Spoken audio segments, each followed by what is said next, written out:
Merhaba dostlar. Evet, 2023 yılının 3. ayına girerken çok zor bir Şubat ayını geride bıraktık ve Mart ayına giriyoruz ve Mart ayı da inanın Şubat ayını aratmayacak transitlere şahit olacağız. Çok önemli transitlerimiz var. Bunlardan bahsedeceğim bu yayında sizlere. Öncelikle tabii ki 7 Mart'ta bir dolunayımız var 16 derece Başak Burcu'nda ve aynı gün Satürn 2,5 yıllık balık seyahatine başlıyor. Öncelikle bundan bahsedeceğim. Satürn balık burcuna geçiyor 7 Mart günü ve 2026'nın Şubat ayına kadar Satürn 12. ev burcu olan balık burcunda seyahatini sürdürecek. Öncelikle Satürn neydi? Ondan biraz söz edelim. Disiplin, kontrol, biraz daha kontrolü arttırmak, engel, manipülasyon, bir takım karmik sınavlarla karşılaşmak, kişilerin veya ülkelerin eğer doğum haritası şu an balık neredeyse o alandan geçerken Satürn 2,5 yıl boyunca tüm o alanlardaki konulara bir takım düzen, tertip, disiplin getirecek. Evet, balık burcunda oldukça uzun bir seyahat. Mart ayının bence en önemli transitlerinden bir tanesi. Bir diğer önemli transitimiz tabii ki Plüto. Kova burcuna geçiyor 24 Mart'ta 12 Haziran'a kadar. Bu da bizim için aslında 2043 yılına kadar sürecek bir ağır bir transit. Ülkeler, kişiler üzerinde çok uzun vadeli ama çok dönüştürücü etkisi olan bir transittir. Plüto transitleri özellikle Kova burcu doğum haritalarında neredeyse 2043 yılına kadar bu süreç devam edecek. Ama 24 Mart 12 Haziran arasında Kova burcu seyahatini sürdürecek. 12 Haziran'da tekrar Oğlak burcuna gerileyecek ve 2024 yılında kalıcı olarak bir daha Kova'ya gelecek. Dolayısıyla bu kısa bir süreç aslında Plüto Kova burcundaki seyahatindeki fragmanını bizlere izletecek. Plüto neredeyse orada değişim ve dönüşüm vardır. Plüto Kova'daysa insanlık tarihi üzerinde çok farklı ilerlemeler, gelişmeler, dünya üzerinde çok önemli ses getirecek olaylar, hatta bunların içerisine savaşları katmamız doğru olacaktır. Çünkü insan savaşları, teknoloji savaşları ve biraz daha bilimle ilgili, uzayla daha da çok bilinmeyenlerle aslında ilgili tüm farklı gelişmeleri de dünya gündemine getirecek. Evet, onun yanı sıra Mart ayı tabii ki önemli diyoruz. Çünkü Mart ayında yaşayacağımız, 7 Mart'ta yaşayacağımız Başak Burcu'ndaki Dolunay'la biraz daha sağlıkla ilgili gündemlere şahit olacağız. Özellikle tabii salgınlarla, hastalıklarla yüzleşebiliriz. Mars-Neptün karesi var. Hemen Dolunay'dan sonraki hafta kesinleşiyor. 13 Mart haftasında. 13 Mart 18 Mart haftası. Özellikle tam olarak 15 Mart'ta kesinleşen bir Mars-Neptün karemiz var. Bu bilhassa toplumsal konuları işaret eden bir açıdır. Özellikle 13 Mart haftasında daha yoğun hissedeceğiz.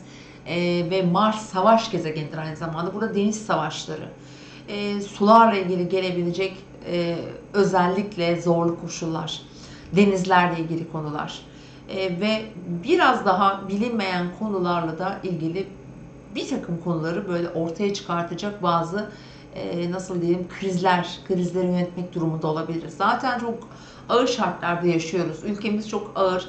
Tarihin en büyük depremini yaşadı. En büyük acısını, hiçbir zaman unutmayacağımız bir acı yaşadık.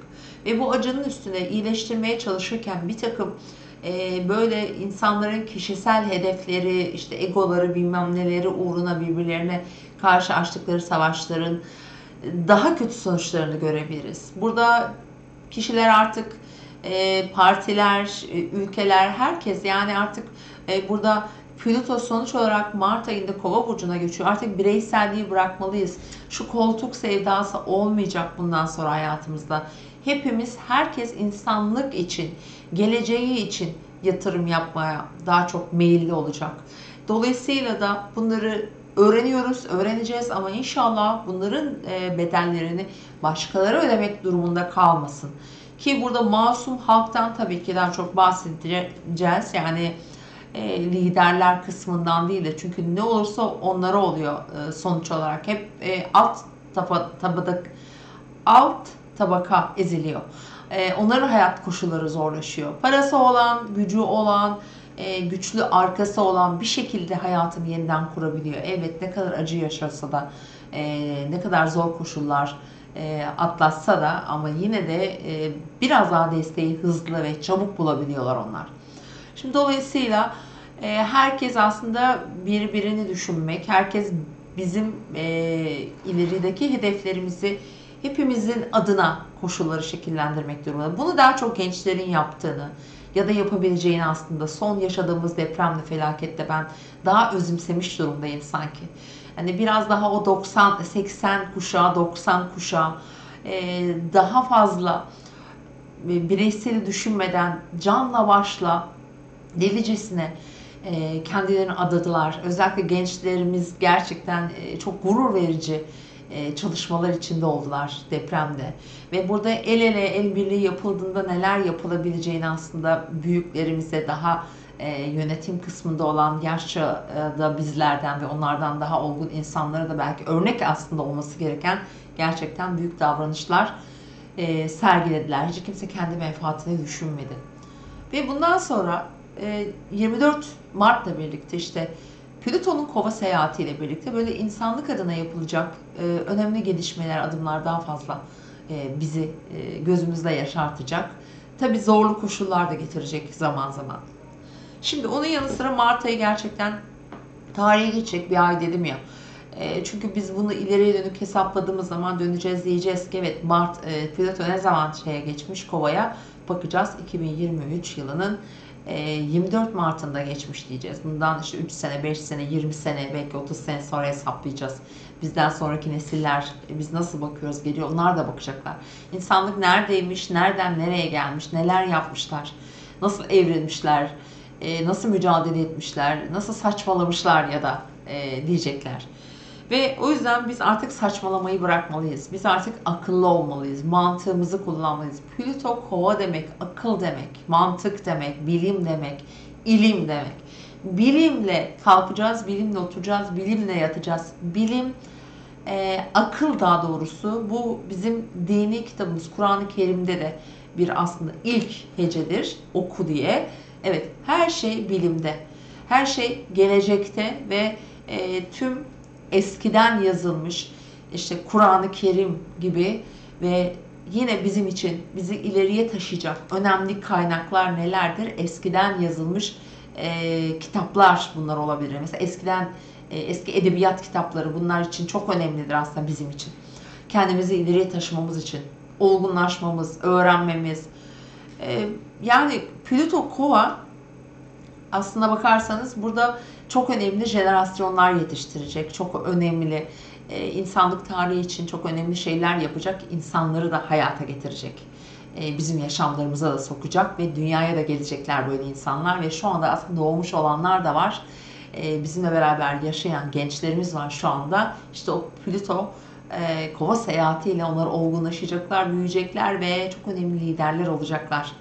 Ve o liderler tıpkı Atatürk gibi, tıpkı diğer dünyada iz bırakmış liderler gibi liderler çıkacak aralarından diye ben düşünüyorum. Çünkü astrolojik göstergeler de bunları aslında işaret ediyor.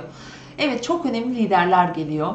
Plüton'un Kova seyahati, aynı zamanda Satürn'ün Balık seyahati. Balık, şöyle bir şeyden bahsetmek istiyorum. Son burçtur zodyakta.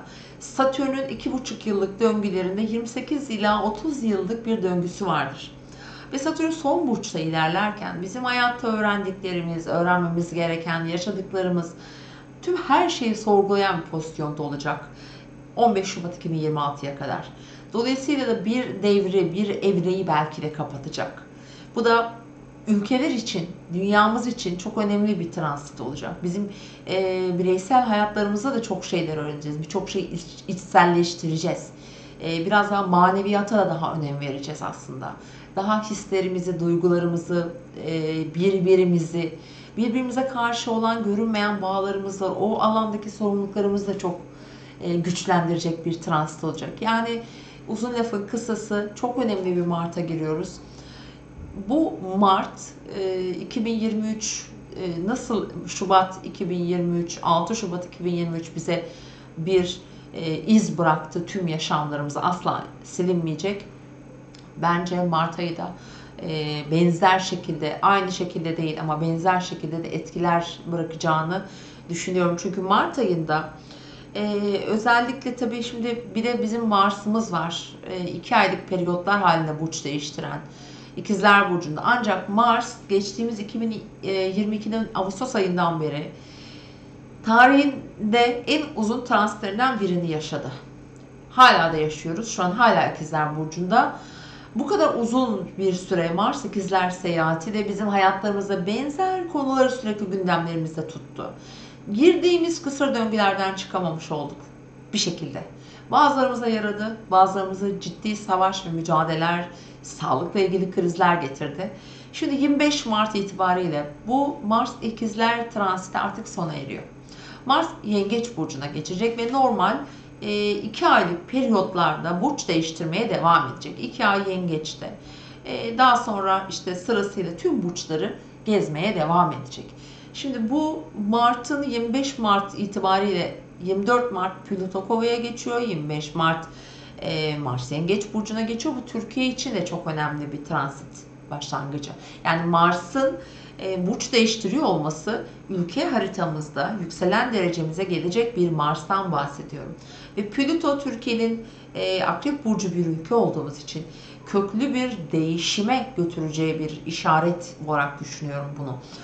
Özellikle 24 Mart 12 Mart Haziran arasındaki Plüton'un 1 derecelik transiti aslında dediğim gibi önümüzdeki yılları 2024 yılından itibaren temelli olarak bir daha geri geçecek ya.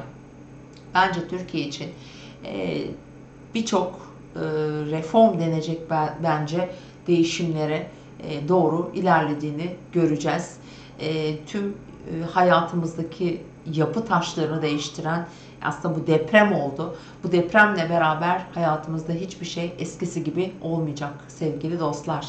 Evet, önemli bir ay gerçekten. Öncelikle tekrar şunu hatırlatmak istiyorum. 7 Mart önemli bir dolunay. Uranüs'ten kare alıyor. Ve 15 Mart dediğim gibi bir Neptün Mars karesi var. Şiddetli yağışlar, bazı doğal afetleri tetikleyebilecek günler var önümüzde. Bunlara da yine hazırlıklı olmalıyız. Ve hepimiz için hayatımızda da önemli inşallah kolaylıklar getirsin. Ve Mart'ın sonuna doğru 21 Mart'ta 0 derece Koç burcunda bir yeni ay yaşayacağız. Bu yeni ay da 0 derecede olması gerçekten çok önem arz ediyor. Ve bununla beraber çünkü Nisan ayını takip eden günlerde 20 Nisan'da yine benzer bir yeni ay yaşayacağız ama o bir tutulma olacak aynı zamanda. Dolayısıyla Mart ayının sonunda 20 Mart'tan sonra bazı şeyler değişmeye başlayacak. Bu yeni ay çok önemli olacaktır. Marsiyen bir yeni ay. Mars demek aslında mücadele, kavga ve savaş demektir. Neptün'ün Mars'la karesiyle birlikte bence bir dünya ülkeleri arasında oluşabilecek bazı savaşa götürebilecek, mücadeleleri güçlendirecek ki özellikle şu anda Rusya-Ukrayna hattı. Tabii şu anda en sıcak savaş hani orada, en soğuk savaş orada. Dolayısıyla da bu savaşın izleri farklı şekillerde başka ülkelerle bağlantılarının ortaya çıkacağı bir sürece bizi götürüyor olabilir. Evet, hayatımızda bireysel olarak ne yapabiliriz? Nasıl adımlar atabiliriz? Hayatımızı nasıl kontrol altına alabiliriz? Bunu Satürn'ün balık transiti belirleyecek. Hepimiz için şöyle bir evre başlıyor. Hayatı kontrol etmeyi aslında bırakacağız. Çünkü olması gereken zamanda olmuyorsa eğer bir şekilde başka bir itici güç gelir ve olması gereken şeyi yıkıcı bir şekilde oldurur. Şimdi bizim bireysel olarak yapabileceğimiz çok fazla bir şey olmayabilir maddi manevi açıdan ama Satürn'ün 7 Mart'ta itibaren Balık burcuna geçmesiyle aslına bakarsanız Türkiye için, Türk halkı için daha fazla aslında. Çünkü hem yükselenimize hem güneşimize ve diğer akrep stellium'umuza olumlu açı yapacağını gördüğüm bir transit bu.